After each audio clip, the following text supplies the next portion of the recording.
The landscape of American entrepreneurship is incredibly fertile, and that's one of the wonderful blessings of being a historian, is getting to walk and run and sometimes roll in the grass of that landscape. And some of the people that stand out when you think about, individuals that grew up and created something out of the ether of their dreams in a moment of great storms and high waves and turbulence, are people like Celeste Walker, who's much less well known than some of the great, figures like Henry Ford or John Rockefeller or Andrew Carnegie of American business. But Walker is very interesting. She was born in the late 1860s. Her parents were slaves. She was an African American. She's the first self-made African American millionaire by the time she's finished. And she comes of age and comes to a business at a time of enormous social and economic change in America. This is really the 1880s and 1890s, when everything is up for grabs.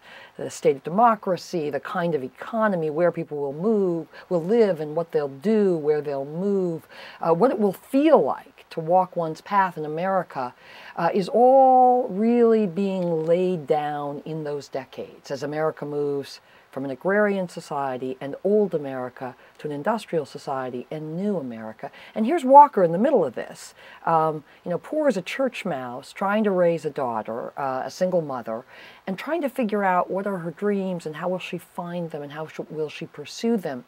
And what she ends up doing is fascinating. She ends up starting from a base in St. Louis, but in a quite mobile and peripatetic story, really setting up camp all over the country, selling hair care products for African American, colored women as they were known then, and selling them door to door with what becomes an extraordinarily powerful sales force of other African American women. So she's something like an early Mary Kay, except that she has these broad, ambitious social goals, not unlike some of the goals of some of the great African American reformers of the time.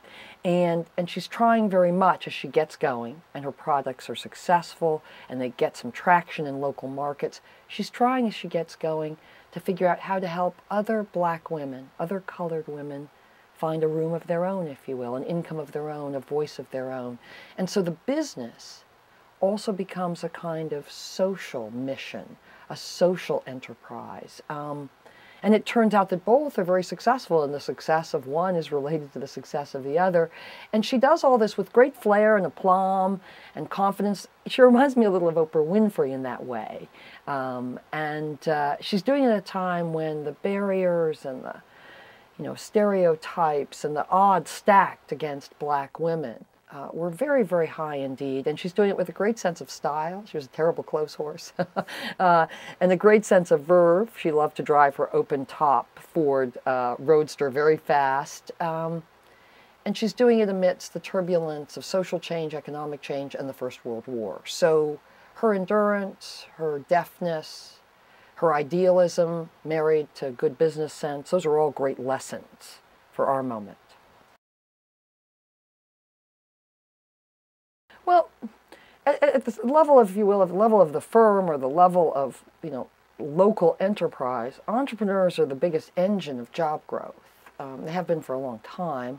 It's particularly noteworthy that discrepancy between large companies and job growth and smaller entrepreneurial companies and job growth since the first huge waves of downsizing in the 1980s. So that difference is large and growing. So the first thing is that a woman starts a beauty shop, she hires 3 or 4 people to help her. A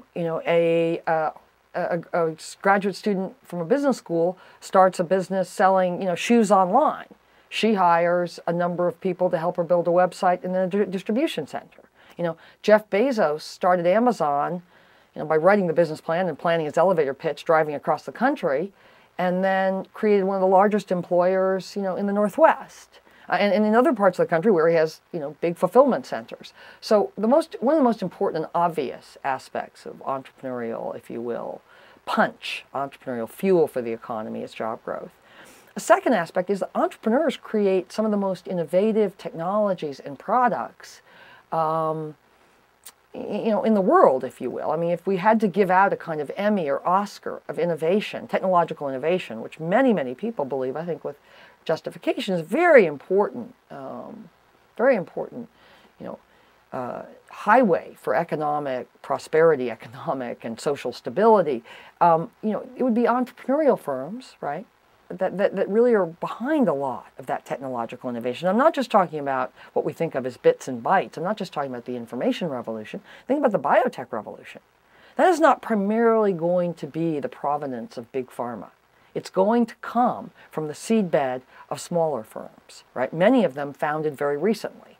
So, or what's going to happen right now with the technology of environmental sustainability, right, which is very broad and still very much in the ether, but going to be an enormously important, perhaps one of the most important industries in America over the next 15 years, maybe longer.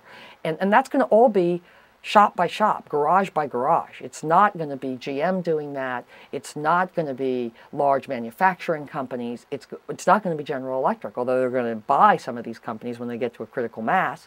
It's going to be entrepreneurial firms. So innovation and technological breakthroughs are primarily, again, found at the entrepreneurial level. I think thirdly, and this may even be more important than the first two, is that there's an enormous amount of positive energy and possibility that comes when entrepreneurs realize, their dreams, pull the idea out of the air and make it something real. It's positive for the entrepreneur, it's positive for the economy, but it's also positive for everyone that works for them. Anyone that's worked for themselves and built something, small or medium-sized or large, you can feel it. You can feel the sparks flying. And I think that kind of energy is critically important to the American polity right now.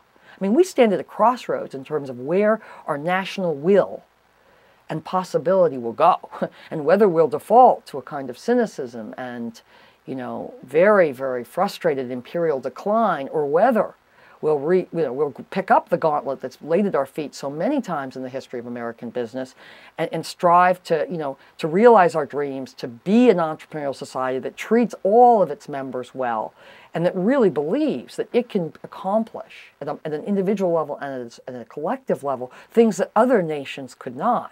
That's an enormously important crossroads. And entrepreneurial energy and commitment and possibility and stick-to-itiveness are absolutely vital aspects of helping us steer in a much more positive path at that crossroads.